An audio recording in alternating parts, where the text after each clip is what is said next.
Yes, ma'am.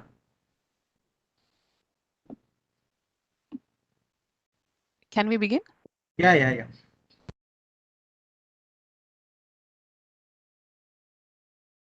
Very good morning, good afternoon to all the participants who have registered for today's webinar. Thinking to just understand the intent of metrics in RAF, to just not imagine the metric to be numbers that is sought by NAAC, but what is far beyond the numbers. That intention we are going to see today. Now, before I proceed further, I wish to put a disclaimer here. The opinions that are expressed by me in this session are purely personal. No persons or institutions are intended to be hurt by these expressions. The content is purely with intention to improve the system of higher education and higher education institutions, not in any way otherwise. Well, do you agree with me? We live in a very huge interconnected world, and whatever happens in this world have got causes for which it has to happen, and when it happens, it has consequences. So none of us are individuals who are separate entities in this world, but rather we are interconnected entities. And every happening cohesively has some or the other reason and other cause that has to happen for a bigger reason. So every cause has got an effect. So anything that we want something to happen, and we put some process on action, and when something happens, so there is a reason for every happening, and there is a process for every happening, there is an effect for every happening. We also know that when these happenings has to happen, there is a time, the factor of time that is involved. So timely and wise decision make our life better. So this is as good as when you dip a biscuit in your tea and before you bite it. So if you want a crunchy biscuit, you should know how to manage before the dip and the bite. Otherwise, the biscuit is gone. So just like that, so how fast you have to act, how better you have to act, and how wise you have to act. So all these aspects. Why am I telling this? Is because that many in the NAC process and procedure run behind the numbers that we specify in metrics, because it's quite usual that these numbers are going to determine your CGPA and the related benefits that you're going to get out of the CGPA. But are we not missing a big picture here? And that's what I wanted to highlight here. Well, have you heard about this IPO model? It is the input, process, and output model. Okay, so what happens here is in a system, when we input something, these are the facilities or products or factors that whatever we input in a metric, in a aspect, and then there is a procedure involved in which the things get processed. So when things get processed, they tend to give you the output. So when the output is analyzed, you get a good feedback, and these feedback needs to be analyzed again to implement certain changes that you wanted to give it in the output. So these are cyclic process, and this model is most popularly called as the IPO model. So I wish to see the NAC metrics with an IPO model in a situation of an education institution, wherein institutions often miss to interpret the big picture that emerges out of the metrics of NAC. So what do we do when we get when we have an SSR at hand ready to be submitted? So we just say that in every metric, what the best that we can score, whether it is 0 or 1 or 2 or 4, that institution try to interpret it with A double plus institutions, that are we going to get what grade?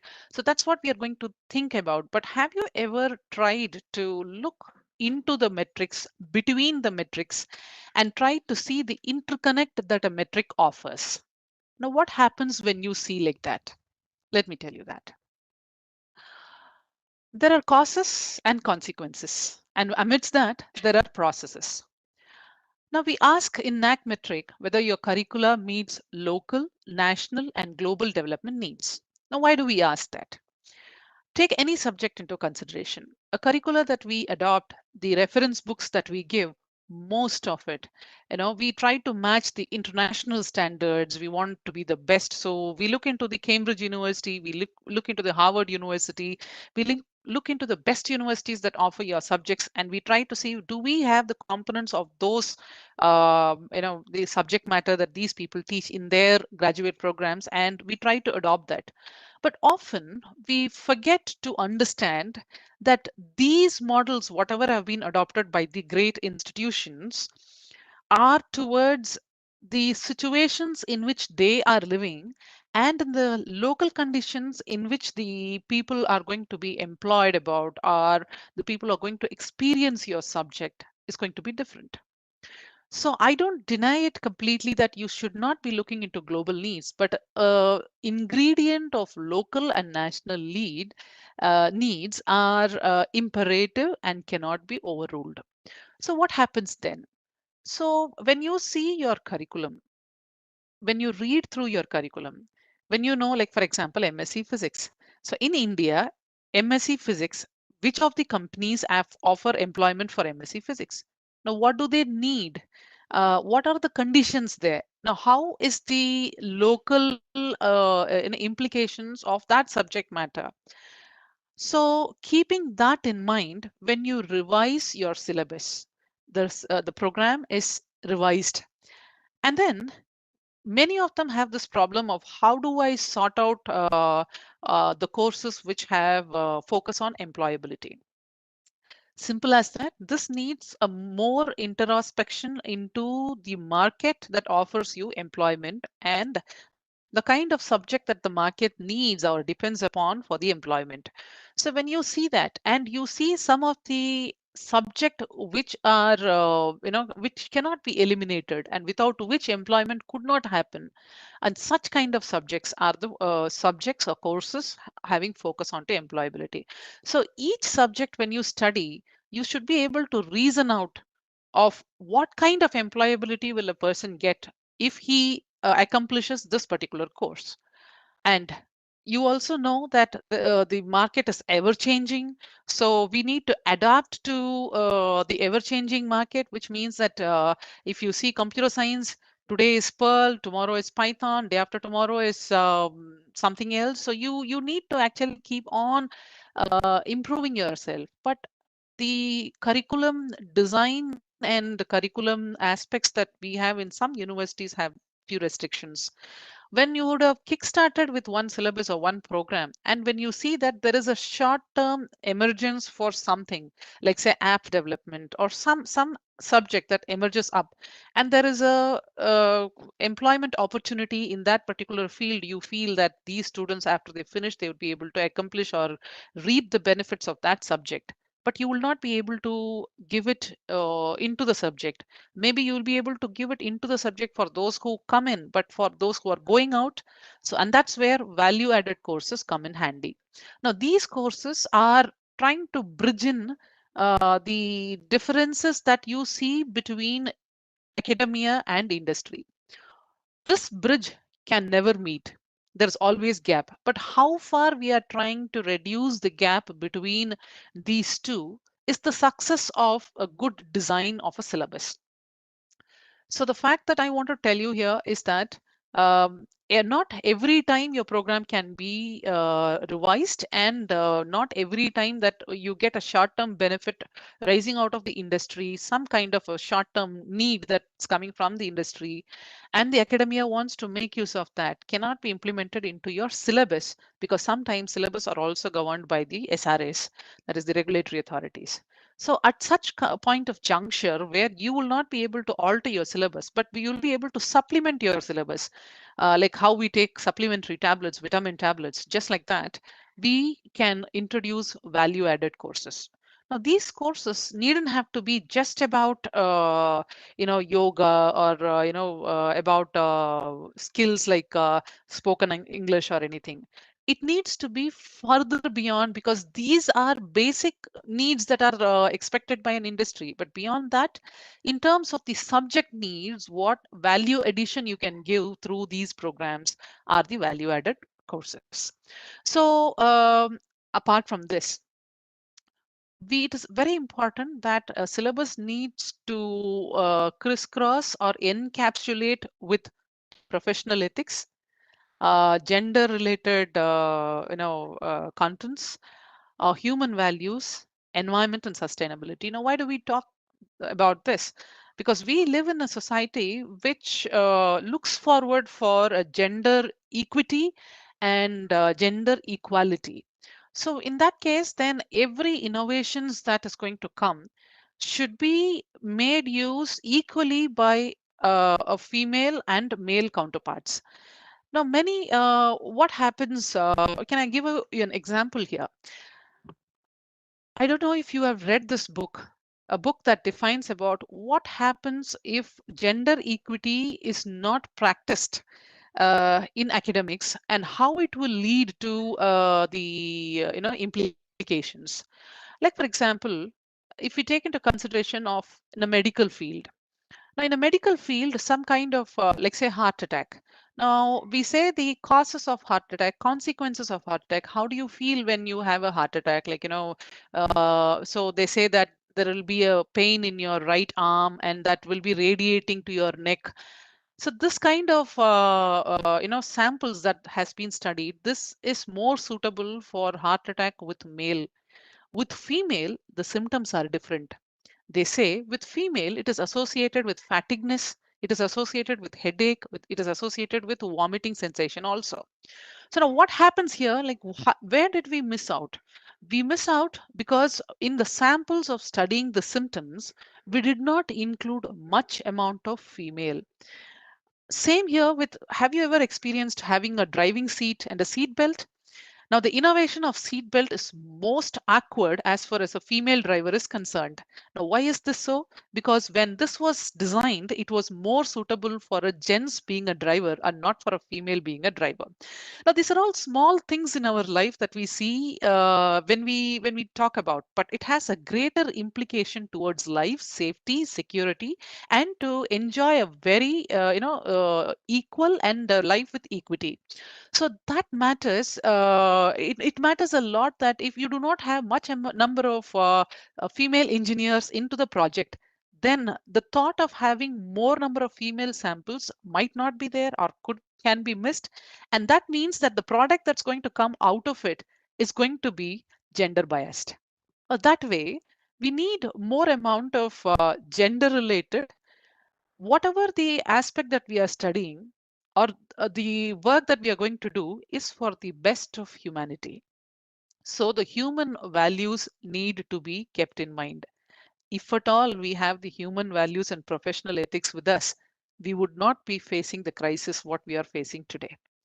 All that is because we grew unsustainably. And that is very well established fact that our education should lead towards sustainability, and how we can restore sustainability through our knowledge that we acquire through academics should be the component of your curriculum. So what happens when we do this? Um, we How do we measure it, whether all these things are happening well or not? You just offering the value added courses is not enough. You should have more number of students taking it, because the students should understand that when they go out to the industry, the expectations are different and the syllabus alone cannot be fulfilling those expectations. So they should be enrolling in different kind of value added courses. So when a student starts enrolling himself into a value added courses, now he is very determined that what kind of profession or what kind of a discipline that he is going to be seeing for his employment. Now, students, when you talk about the local needs and the global needs, when you incorporate all these things into the syllabus, students are highly inspired to take up and experience that subject in the field, taking it as field projects and internship.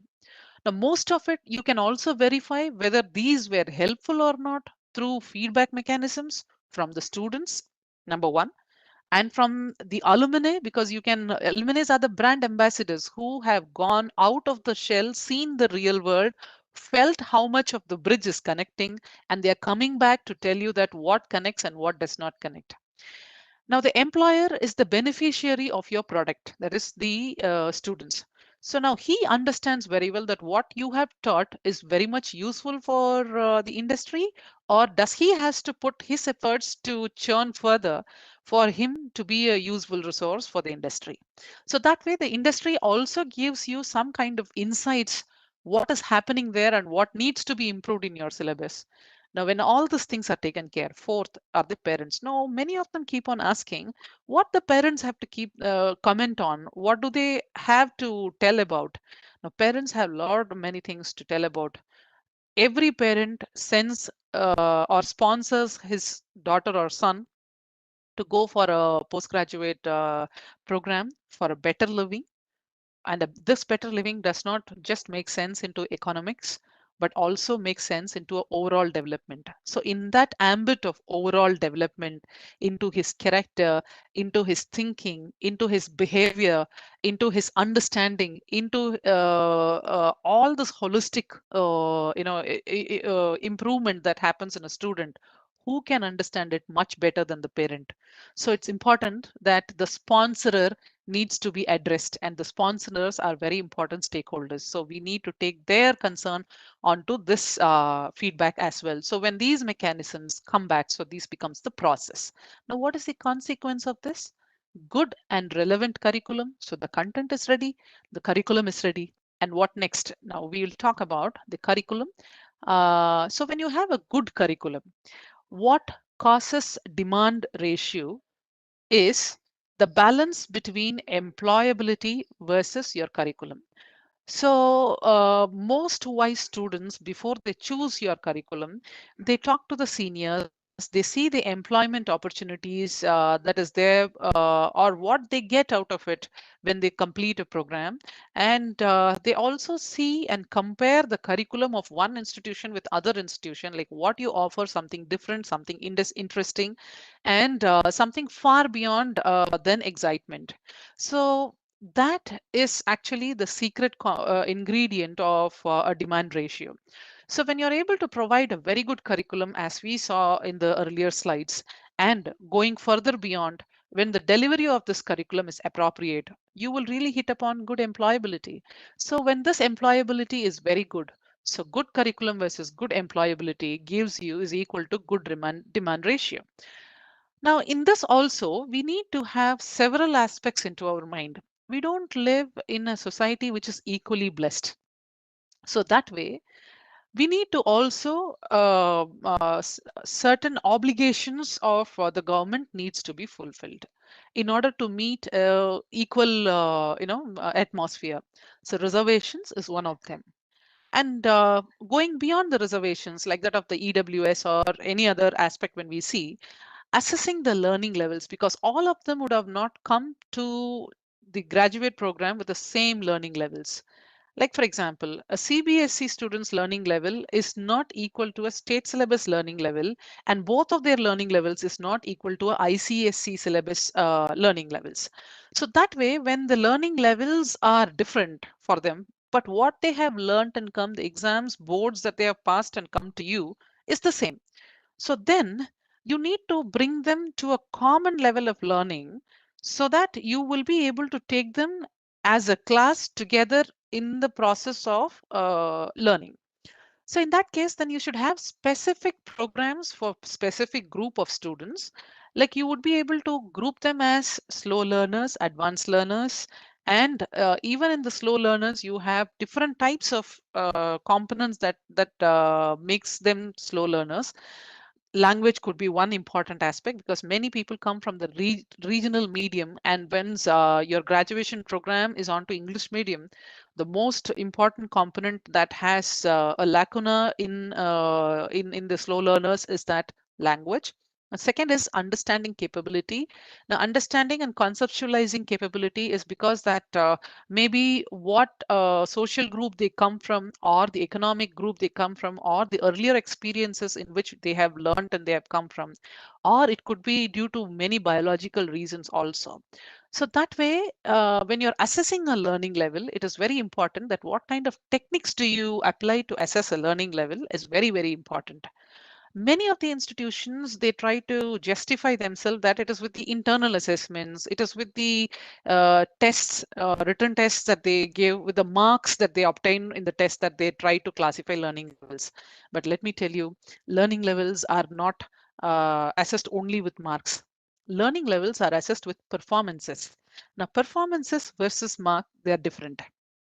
Let me tell you, uh, skills are different. Like, say, the skills of writing, the skills of speaking, the skills of doing, the skills of understanding, the skills of interpreting, the skills of participating. So when we see in these skills, the way you assess in all these skills, the assessment methods are different. Writing, with a writing assessment is fine. Speaking needs a oral assessment, and doing requires a motor skills of handling something. Discussion requires a team effort, wherein that there is a 4 or 5 people working towards one similar goal, and involving or doing something as applying. So all those aspects, conceptualizing, so all these are different kind of analysis. So the kind of psychoanalysis that you would require to practice, the tools that you would require to practice in all these aspects are different. So one test classifying these people into different levels of learners are not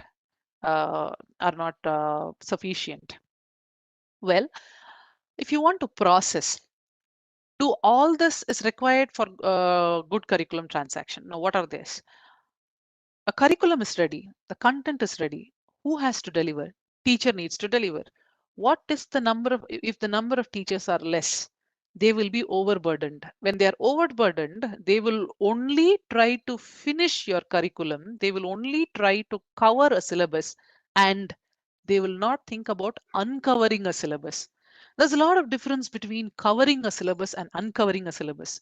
Now, covering a syllabus is to accomplish teaching a syllabus content so as to complete the semester.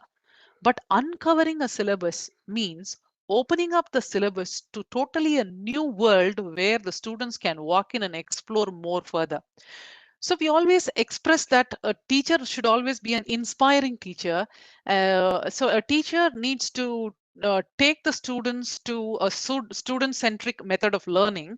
So that student-centric method of learning would not be accomplished if you do not have appropriate number of teachers.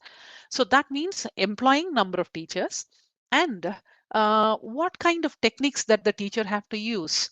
Now the teacher needs to use ICT is something inevitable in the pandemic time, but even beyond the pandemic time, some kind of techniques and tools that you have for animations, for showing them videos or audio video visuals which will impact the learning process. So the teachers needs to use them. So when we ask this question, many of the institutions answer that the teachers use PPTs as their teaching aids, but mere PPTs are gone to the zamanas of 1990s, wherein PPTs used to be, that too in a classroom, used to be a very big tool. But now it is a very usual tool that even a student of class 1 or 2 would handle it. But we need to go beyond that, wherein we would be able to see some kind of element of innovation in using these ICT tools for effective teaching methods. We should also understand the students today are not comparable with the students of our generation or when we were the students. They have a lot of things going around in the student's mind apart from academics. Now in that sense, the picture very well defines in one go that what all kind of problems that he would be having, and he requires a mind to hear, he requires a mind to appreciate, he requires, or the student requires a mind to answer to his problems. So he looks towards the teacher as a friend, philosopher, and a guide. But a teacher who teaches in the class have only a mere time to accomplish the syllabus, covering the syllabus. So only when you have a good teacher ratio, student teacher ratio, then you can spell out some time in hearing out to the student's problem and addressing them as a mentor, raising from the position of a teacher to above that. So for all these things, does experience matter? It does matter. because only an experienced teacher with one go will be able to understand the problem of the student and will be able to course correct his content delivery component. So not only that, from the institution point of view also, retaining the talent pool in the same institution, now what all they do it so that the teachers stay back in the same institution, then being succumbed to the lure that has been offered in the outside world as better payment or whatever the beneficiaries could be. So also expresses the good value system between the management and the teachers. So that way, a whole component of criteria 2 is designed on a good student ratio that will lead or that will enable to practice a student centric method for learning, and that will again give rise to the teachers using ICT. They will be enabled to use ICT. Now criteria 4 is all about that, which gives enough components and enough physical infrastructure to use the ICT. And then the teacher shelling out their time for mentoring the students, elevating yourself from teacher to a position of guru. And do you have the required qualification as a teacher? Because mere completing MSc, because many of them ask that, why do you ask PhD when UGC defines even NET is enough? NET is enough. But a person who have just completed any MSc in the previous year, sitting in the last semester clearing NET and coming as a teacher the very next year to his own juniors as teacher, to a teacher who have completed his or her PhD, involving in research, doing the publication, involving in data collection, involving in understanding the minute details of the subject matter, and coming and teaching the students back his experience with the field, with the research, have a Himalayan difference. And that's how the required qualification for a teacher has to be much higher than what is set as a preliminary experience by many of the statutory regulatory bodies. Now, beyond that, what are the consequences?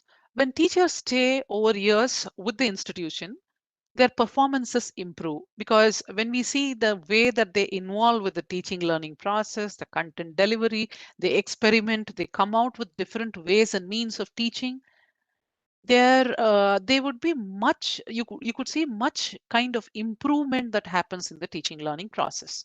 Now when this process happens, they will be rewarded for it. Now rewarded for it in what way? In appreciations. They may elevate themselves to be a popular teacher or an inspiring teacher or a very good teacher. So you would be, your classes, the programs, the courses that you offer will be most sorted out for. Most importantly, if you want to see whether you have improved over years, just look into your attendance and the way students involve in your class, not just attending the class. How do they involve in your class? You would understand that how far your performances have improved. Now, IT integrations in examinations, in the smooth conduct of examinations, even in the time of distress, proves how better you have, because without the integration of IT in your examination process, you would have not been possible to conduct examinations and complete a degree program as such in this time of distress. Now, quick processing and announcements of results are very important, because when we are delayed in our process, the further process of employment, the season of demand for somebody, you could miss the train. So you may have a ticket at hand, but it's no more valid when you miss the train. So it's important that you should have every ways and means of announcing your results as soon as the examination is complete. So that's why we say that what is the shortest time that you could make it possible for you to complete the course to the announcement of results. So which means that your examination process and announcement of results, how quick and how fast and how efficient it is. In the process, we deal with humans more than machines. So that way, we are very different in character in terms of receptive or acceptive characters.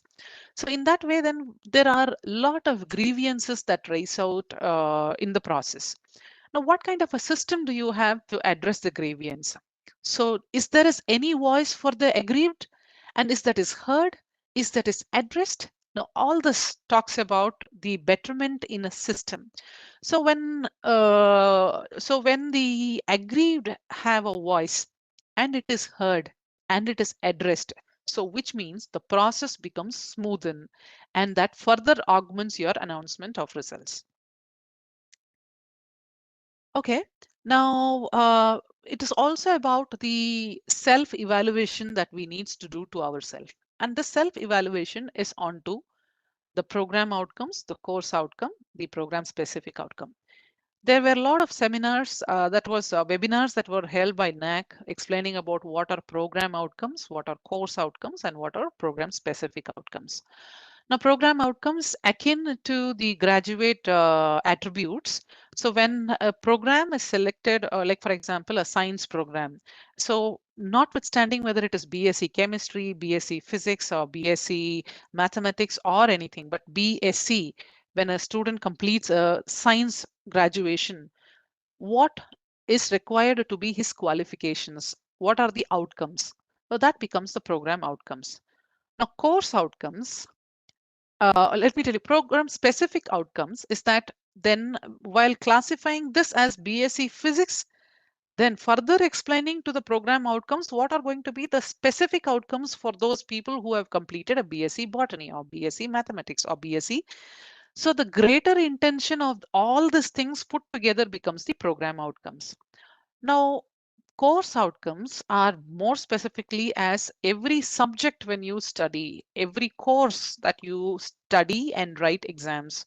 So for that, every course that you sit in your classes, on upon completing those courses, what the students are going to be achieving, what the students are capable of.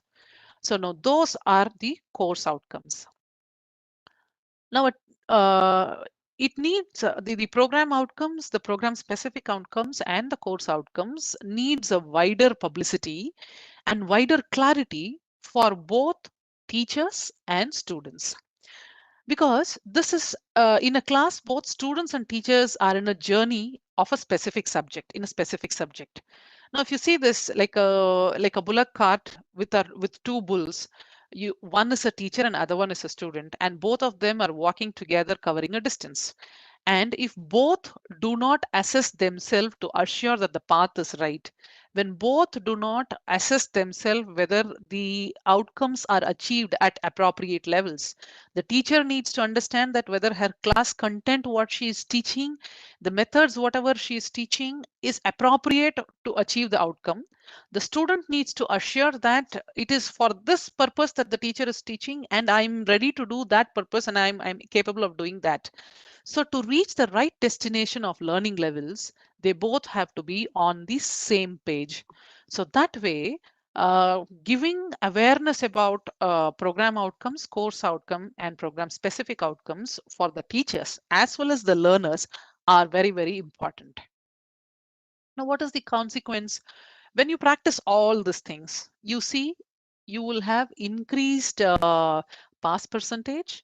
You will have in your student satisfaction survey, or when you keep the student satisfaction survey, even within your institution, if not for NAC, you will see that the students are highly satisfied with the program that you have been offering because they are able to accomplish the program outcomes completely. They're able to accomplish the course completion appropriately.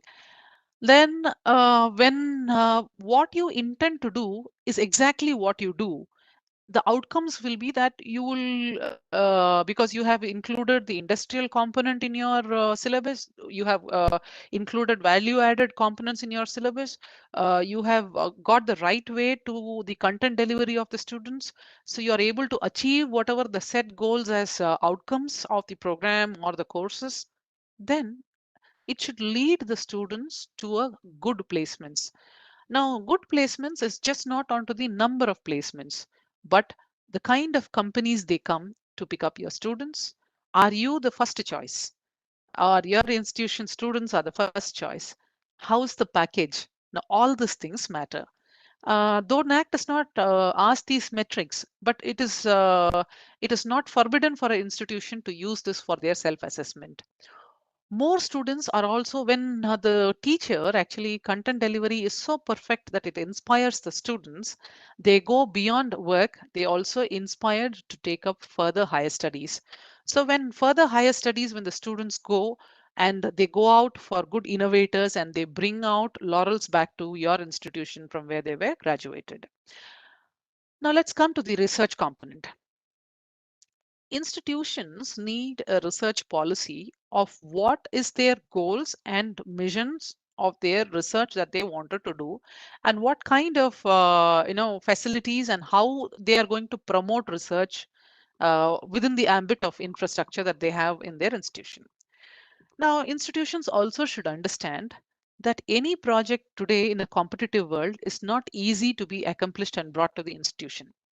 Now, while evaluating different criteria to award a project, they also see what kind of a prior experience do you have in that field. They see that how far you have already researched onto that field. So when in a small project of even 1 lakh rupee, when you're trying to apply to UGC, when they ask you your curriculum vitae, when they ask you that whether your publications, now that should be justifying towards your research. Now, as a fresh graduate or a fresh PhD student, when you're getting into the research field of an independent research that you wanted to do by yourself, it is very important that you are being supported by some mural support so that you would have already gone ahead in the field to show your experience to bid for a project. So that way, the seed money helps a lot. Now, when an institution gives some amount of seed money to the faculty, does not mean that he will be able to completely achieve the goals of the project, but we'll be able to do at least a step forward in the project to show to the funding agency his capability of accomplishing a project. So, enabling and encouraging faculty towards higher learning is very, very important. See, why do we have in our society higher regards for rivers than lakes or ponds? Because rivers enter into different soils, rivers enter into different drains. So they do not stagnant at a place and stagnate at a place. So it is important that the faculty also should not stagnate and they should be encouraged towards higher learning, because only when they grow up the ladder, their capability to teach up the ladder will be much much higher. To listen to somebody who is experienced, to listening to somebody who orates the same thing again and again, there is a lot of difference. So when a faculty who comes with a lot of experience, with a lot of research experience that they have, and the kind of knowledge that they impart to the student is much much higher level than what you can expect to a faculty who are groomed to only the textbook content delivery. But it also requires a very good infrastructural support for the faculty to accomplish research as such. Now, extension activity, we say, yeah, we do a lot of research, but what about the extension activity? Now, why extension activity? Many of us think that research ending up with a publication, you publish a book or an article in a book or in a very high impact journal, is good for you, good for your institution. What is good for the society? Now you have to go beyond these academic accomplishments. Now, where outcome of research meets the cost for research, there the actual research begins. So, which means we do research and we come out with some kind of findings. But if these findings are not implied, if these findings are not testified on the field, if these findings are not taken to the society for whom the research was conducted, for whom the government or any sector actually pumps in so much of money back into you, if that is not done, the accomplishment is not complete as far as research is considered. So now how do we do it? The greatest art is teaching the next generation. Teaching the next generation in what? In involving the next generation in extension activity.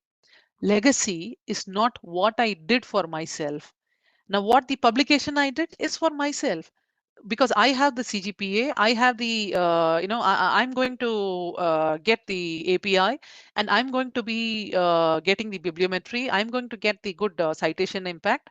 But what I'm going to do for the next generation is that involving them, teaching them how to, take these findings to the society, how to involve into the society, how to choose a research problem, and when you find the problem, how do you come back to the society and tell them this problem in a language that is understood by the people for whom the research was conducted is very, very important. Today, what we lack is that in the graduates is that the graduates are of two kinds. Either they are very high-fi, they're very good, they're academically, their languages are awesome, but when they come to the practicality of it, the kind of language that you require, the kind of attitude that you require is completely different. So the outlook towards the real world and the problems to be addressed as a graduate, what he learns in the textbook and what he writes in the examination, and he comes out, he will have a degree at hand. But what is an expectation from a graduate to the real world? He might fail there.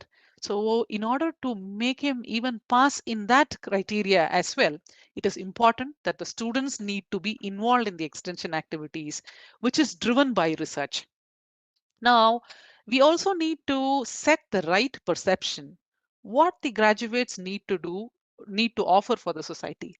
Now, what the graduates are expected, to be exemplifying a healthy life, a healthy atmosphere, as a good citizen, as many characteristics that are expected to be beyond the subject matter what he studied to offer to the society, wherein he's going to be an exemplary graduate. So that way, involving the students in extension activity, mere not numbers, but we also see the outcomes of these continued extension activity when you will be doing it.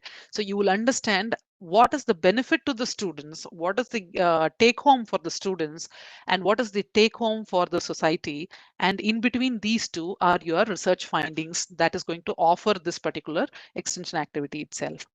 So beyond this, you will also collaborate with certain institutions with the MOA and other things, because not all facilities may be available in your institution, or not all kind of experiences are undergone by your institution. So you would always search for a big brother to associate with. So that way you would have collaborations with other institutions. When you have collaborations with other institutions, there are exchange of learnings. These exchange of learnings takes place by faculty exchange or student exchange programs. So how these things actually have a new learning experiences back into your system as like new blood that gushes out in your nerves, make your energy levels high. So what consequences are the institution going to get when they follow these things? We say, as you sow, so shall you reap. So how are you sowing? Imagine the seed money that you put. As you sow, so shall you reap. So faculty, you will see that they will be inspired for research. So they will have an experience towards research. Now faculty will start because they know that the funding that is providing by the institution is very, very less, and that cannot accomplish the appetite that you have generated through your seed money towards research. They will start looking out for funding. So that way they will start applying for international fellowships, and they will start funding themselves through those fellowships. When in the department, if you have more than 2 3 faculties who are very active and who try to kind of be very active in research, they try to bring the department together up, and therein some kind of departmental fundings like that of special assistant program or FIST and all this criterias, when you see for this, are very well defined, that you should have at least one major research project completed in your department, so that you have faculty with the inclination towards research. So that way, this will elevate them to bring more funds, so that institutions or departments will not depend only on management for funding. So they will start attracting the funding of these agencies also. Now they will also start going out, stepping beyond, bringing extramural funding through industrial collaborations, chairs, or many other fundings that international fundings that they will be trying to bring in. Number of projects will increase. Now, when the number of projects will increase, this will improve the conditions of faculty. Like for example, the even for stationaries or simple cartridges to other things, faculty will not start depending on the institution to provide that, wherein there will be some amount of self-reliance that the faculty will try to put forth through the funding that he receives. Now, there is beyond that, there is also an ecosystem for innovation. So when the faculty will start interacting within themselves, so they will start placing each other, like, I've got so much funded projects. I have a funded lab for myself. So that again leads to innovations, and innovations leads to awards, patents, publications for the institutions, and all these things are just from that drop of seed that you put in the seed money, and you see the publications that you get out of it, the advertisements that you get out of it is far, far reaching. So rewards that you get out of the extension activities, recognitions that you get out of extension activities, and also it will increase the number of MOUs you have, and you will be elevated to a greater level to look into higher institutions who are performing much better, and that becomes a ladder, a path for you to develop yourself. So do provide incentives to the teachers for their performances, thereby encouraging them to perform more and inspiring the other teachers also to perform well. Now, these are only few aspects that I have discussed. As they say, and somewhere in the spring I am reborn, renewed, refreshed, and refocused. I'm thankful for the spring. So it's important that we look back at our system and thank it for what it is and what it has given us, to introspect within ourselves and to see how we can offer better for the system. The thoughts that I have given you here is just as a few examples of connecting the dots. The picture is much bigger for you to explore.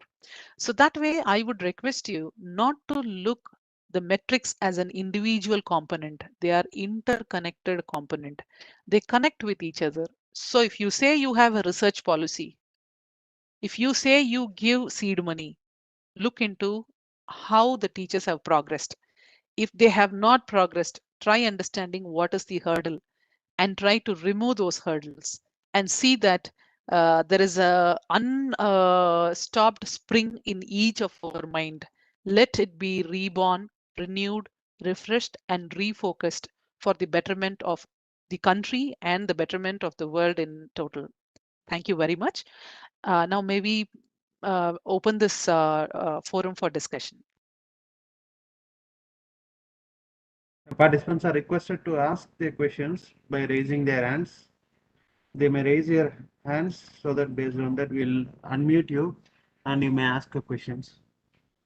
And invariably you can also drop your questions in chat and Q&A. Dr. Devika, may I ask your question? You've been unmuted. Hello. Yeah, Devika. Yes, ma'am. Good afternoon, Priya madam. Very good afternoon. Very good Madam, afternoon. you have already explained what is exactly meant by program outcome, program specific outcome, course outcome. Can you please repeat it? Take an example, please. Ma'am, I will say, like for example, a program outcome. Engineering is all that subject. All of them are going to have a BE degree. Yeah. So a BE degree, a BE program, whoever has should be having what kind of a accomplishment? Though you might be BE in computer science or BE in mechanical engineering or BE in electrical and electronics or BE in biotechnology or BE in some other subject. But there has to be a common line for all these graduates to be accomplishing that particular character. That is a program outcome. Now, when we see program specific outcome, okay, he will be having that program outcome. But to a BE mechanical, he will have a specialized accomplishment than the BE Computer Science. They are going to be different. Yes. That Yes. differentiation comes in a program specific outcome. Okay. Now, when we come to a course outcome, it's going to be, we are going to break now the program into courses. Now, six months, they are going to listen to a particular subject. They are going to involve themselves in that particular subject. Now, after he spends his valuable time of 6 months into that subject, what he is capable of doing, that becomes that course outcome. Simple as that, ma'am. Okay. Thank you. Thank you. Madhumita Deshpande, you may ask a question. Thank you, sir. Ma'am, thank you for the presentation. It clarified quite a lot of things that I had questions on. My question is, when you say research output and extension activity, for private institutions, none of the government agencies like ICSSR or any of the government agencies that fund the researches don't usually give it to private universities. But if you're going to judge a private university on the basis of what funding we got from government, don't you think it is unfair? Shouldn't there be something else that you're going to judge the private universities on? Because we do get funding and it's not from the government, but we have funding and that we include research and extension activities. And for the extension activities as well, there is one criteria that says that extension activities carried out with government agencies. What if we are doing extension activities on a private level? So we go to a private school, our students are teaching them English, computer skills, mathematics, and our students are doing this in extension activity. But that can't be included because it's not with any other government agencies or recognized by government agencies. In spite of the fact that we have all the documents, we have attendance, we have photographs, we have the letter from the principal, we have everything included in it. How is it that that can't be included in the NAAC criteria? Ma'am, actually, here I'm not here to, especially in this session, I'm not here to talk about the right and wrong of NAAC metrics, what should be included and what cannot be included. Your point is well taken, but let me also tell you this. The scope for private funding is much, much higher than that of the number of agencies, government agencies who give funding as far as government is concerned. You will accept this with me. And Yes, yeah, and we also have in affiliated colleges and in autonomous colleges, we do not differentiate private funding and government funding. We say government and non-government funding. In universities, but there is one. in I thought there are two universities, different ones. no, they're combined into one, ma'am. You see the recent metrics, they both are combined into one. Okay. And in universities, yes, we are asking it differently because we understand that universities are, it is easier to accomplish government funding, but it is very difficult to accomplish private funding because the kind of scrutiny that we go through for in terms of project proposals in private funding is much, much difficult than that of the government funding. And in order to complete the projects and take it to the next level of funding, wherein that the inter milestone review, when it happens, they are more stringent in a private funding than in a government funding. You would agree with that, me too. And in terms of extension activities, we are not saying that it has to be only with government agencies. We are also saying extension activities with registered bodies as well. So I'm not sure that which metric are you trying to, appropriately point out. But my greater concern is that do not look into the numbers. That's what my entire presentation was. But look into the benefits that happen because of that. What happens when you practice that?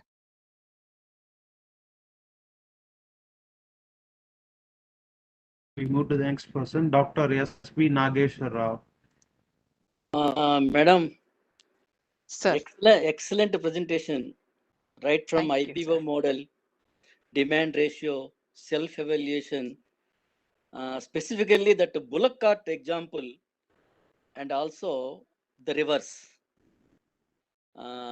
Very, very impressive, madam. Thank you very much.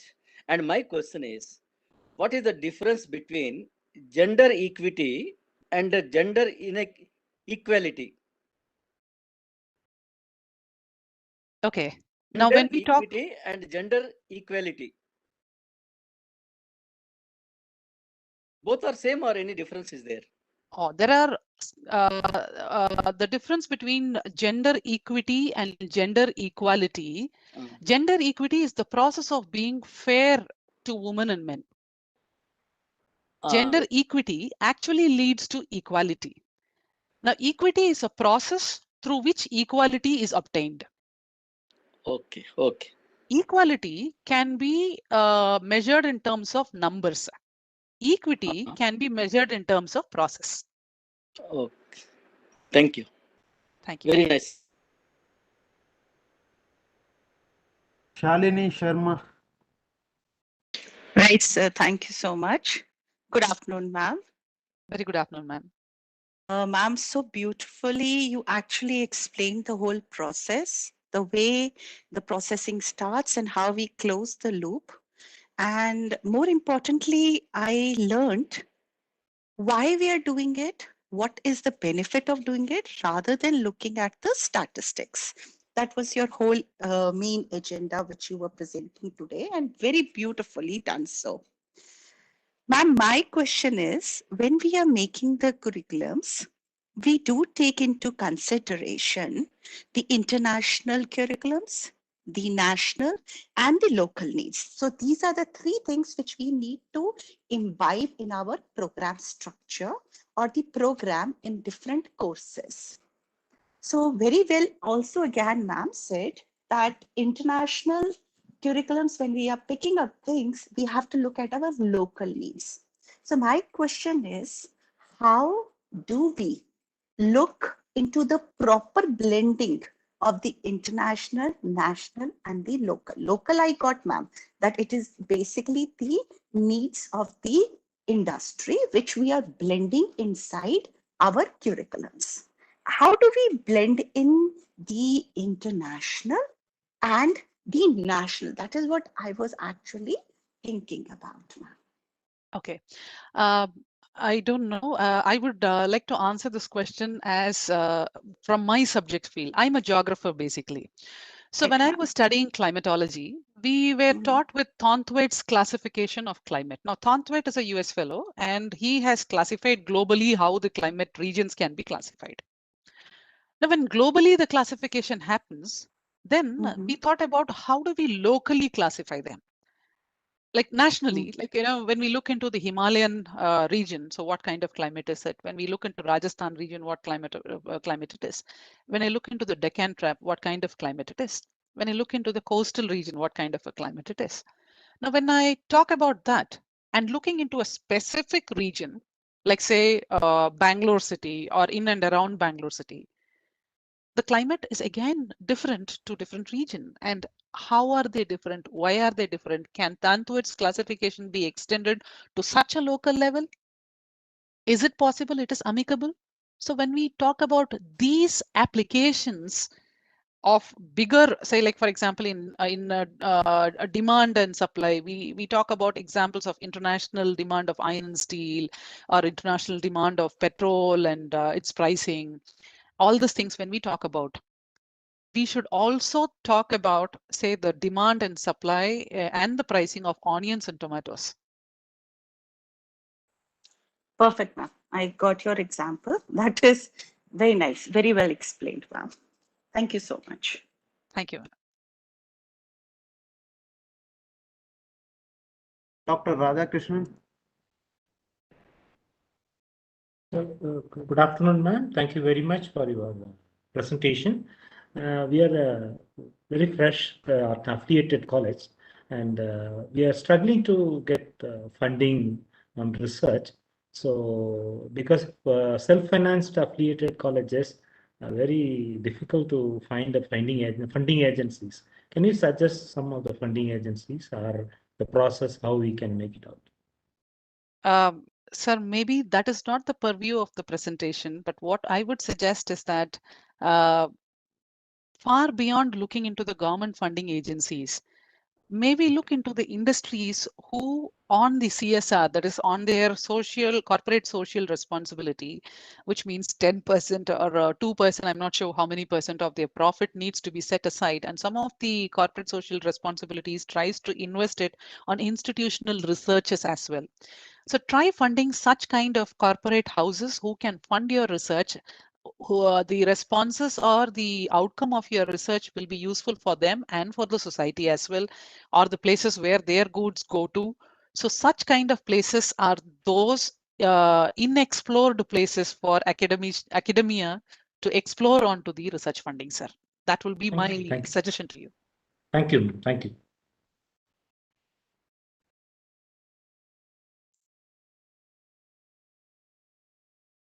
Question, Dr. Tushar Sabare. Hello, ma'am. Good morning to all. Very good morning, sir. Myself, Dr. Tushar Sambare, SM Shetty College, Mumbai. Ma'am, I'm not sure whether it is a question or just information that we are affiliated college to University of Mumbai, and most of our problem is that the syllabus framing and everything, because you have explained it very clearly what should be there in syllabus, and it is very clear by you. But we do not have control on syllabus drafting because the very few people are representing syllabus committee or board of studies, and our college or many of the affiliated college are not having part of that committee. So we have to accept the syllabus as it is. So in that situation, there are many suggestions, maybe from the college or maybe from other our faculty streams, that might not be incorporated into syllabus. What we are saying that locally, nationally, or internationally issues we have to look for the syllabus. So in that case, we feel difficulty to get the what exactly we are looking into the syllabus, or what NAAC into looking into the syllabus. We do suggest them, we do give them a feedback yearly, but still there is a problem. We do not have control over syllabus drafting in a bigger university as an affiliated college. Dr. Tushar, that's exactly my point is also. So it would not be possible for one syllabus for an affiliated college that affiliates to university who looks into different demand needs. So, and that is where your value-added courses come in handy for you. For those ideas of yours which was not appreciated or which was not implemented by the syllabus committee, offer it as a value-added program, value-added course. Yes, madam. Thank you, madam. But question-wise, when it comes to criteria one, when we are explaining where we have to show the things from the syllabus, that will be not reflected there, and that will be reflected in value-added course. It's okay, Yes. ma'am. Thank you. Thank you. We have few questions in the chat as well. Yes, ma'am. You may take it up. Meanwhile, I'll request the participants, if you have any questions, you may raise your hand so we can answer the questions. Else, we can go ahead with the completion of the webinar. Ma'am, you can take up the chat questions. Thank you.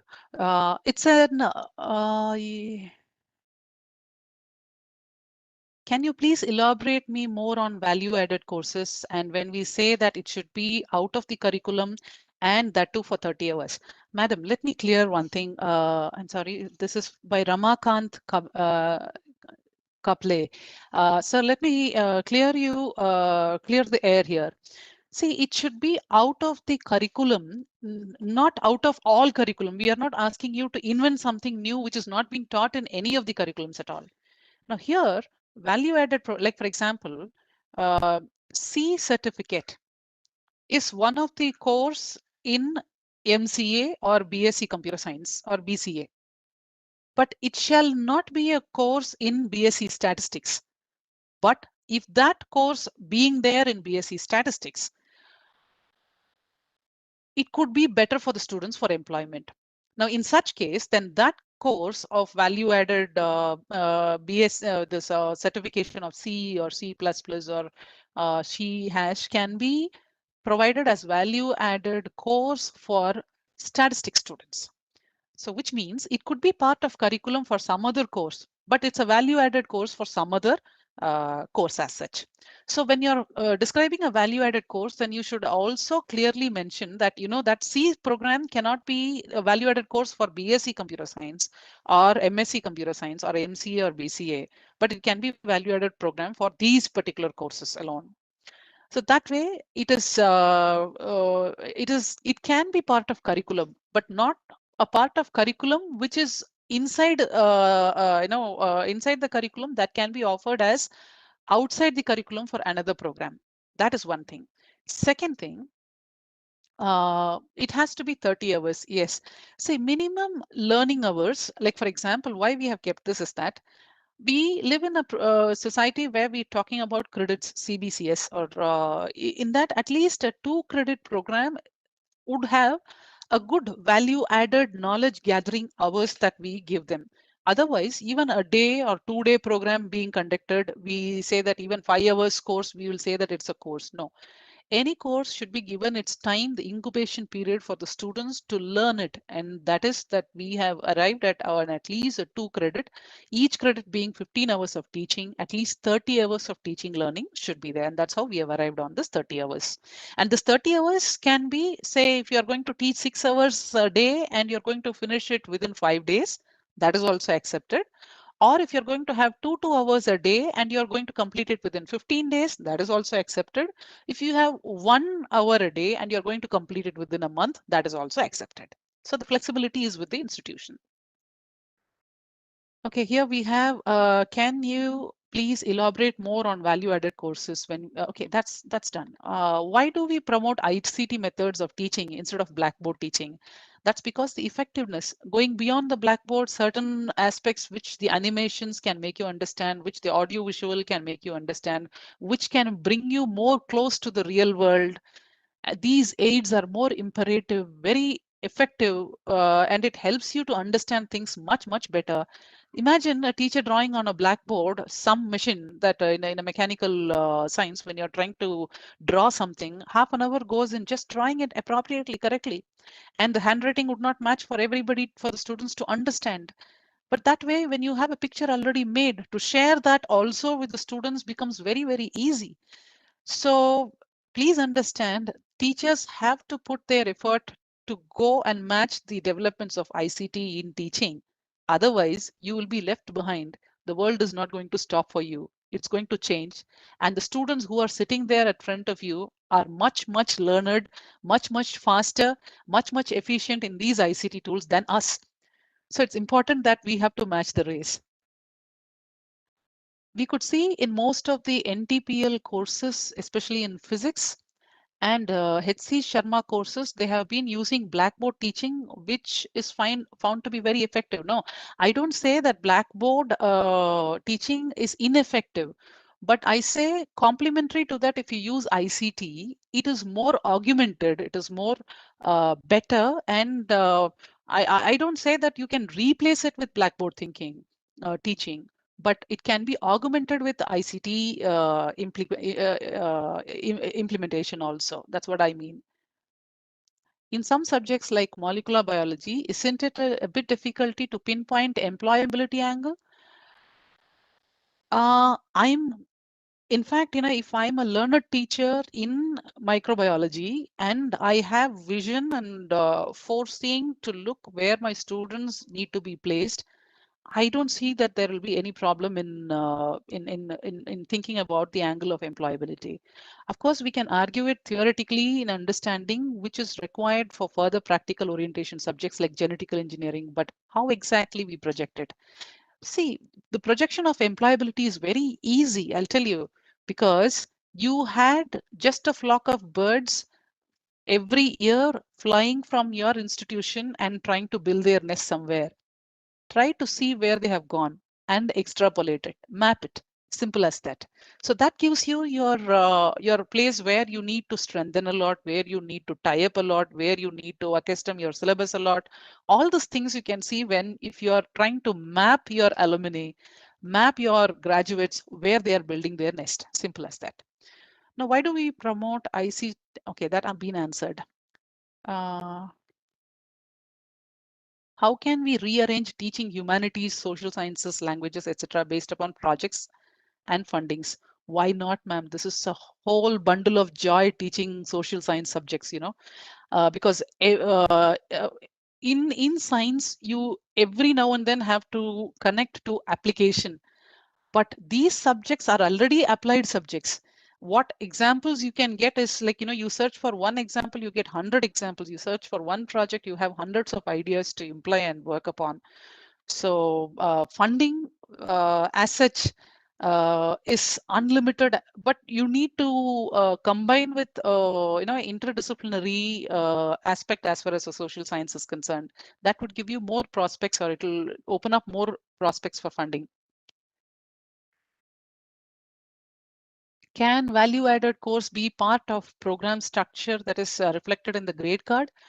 No, not if a value, like I told you as an example, your C program, that if you offer to computer science graduate and that being coming in the grade card, no, that's not accepted.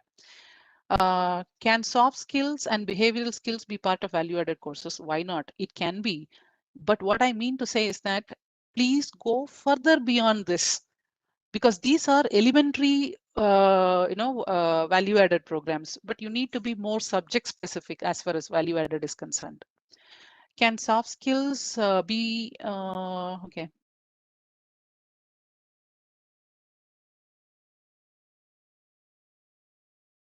Madam, CBCS promotes open elective courses also. The way the value added courses are understood still is tricky only. Yes, see, CBCS course is for is more or less restricted, like the other departments offering electives, or ancillary department offering you the programs. I mean the courses. But the offer of the courses is not controlled by, or it is not actually meeting the demand of the needs. It is only by the choice of the student. Now here, by value added courses, we testify the skills of the faculty to introspect into the industrial needs and how far he's trying to make his student employable. So that way, the intent of the value added courses than the intent of the elective courses are different as such.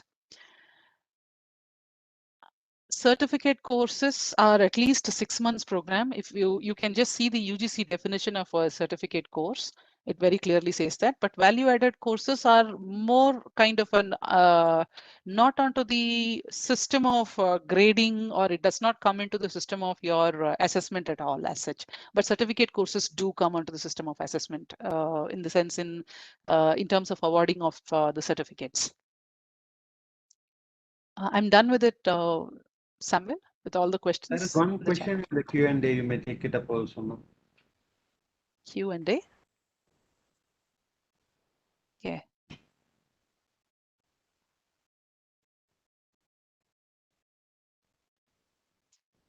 How can we translate learning outcomes from the theory to action? What affiliated colleges are expected to do in this regards? Now, simple as that. The translation, if you understand Bloom's taxonomy well, you will understand translation of the assessment, the outcomes as learning, understanding, applying, creating. So when we go up the levels, so we understand that what we are capable of doing, the verb that you use to define your outcomes, that itself will tell you that what you can do from theory to action.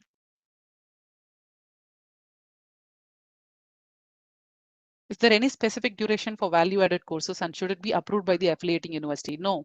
Value-added courses are stopgap arrangements by an individual department or faculty to understand the industrial demands, and wherein that she or he finds out the gaps between the curriculum and industry, and in order to fulfill that, they are offering that, then that becomes the value-added courses. It needn't have to be approved by the affiliating university, because this is far beyond the curriculum.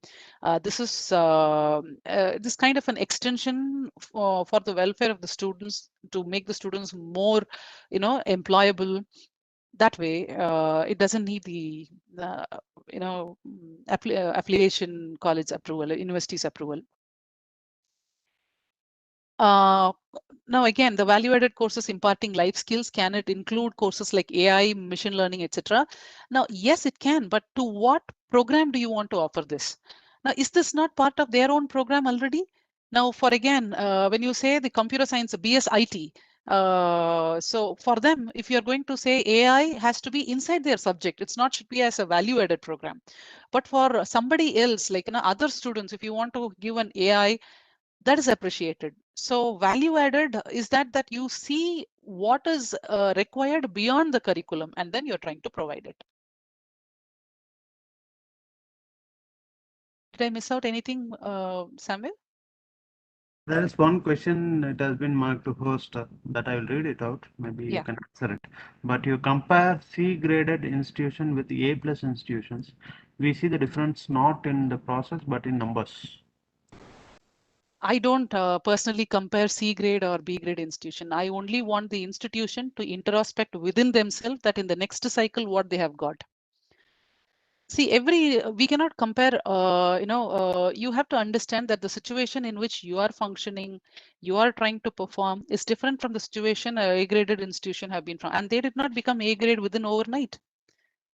So please understand that there are process, procedures, and efforts that the teachers and the institution together have put into to get a grade.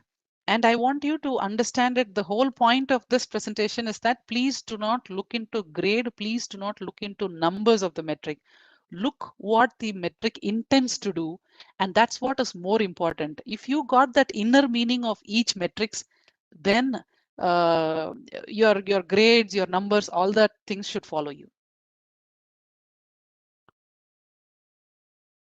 I hope all the questions have been answered now. Well, then, thank you very much for being a part of this webinar. I thank the director of NAAC for giving us an opportunity to openly connect with the institutions and talk far beyond what is within the framework of NAAC. And I also thank the ICT NAAC for the team of ICT NAAC for having provisioned and patiently giving all the support for us for making this program a grand success. And I will only consider this program to be success if there is a message to take home back that NAAC accreditation and its metric is not mere numbers, and it is far beyond to understand its meaning and to practice it in reality. Thank you very much. Thank you. Thank you, ma'am.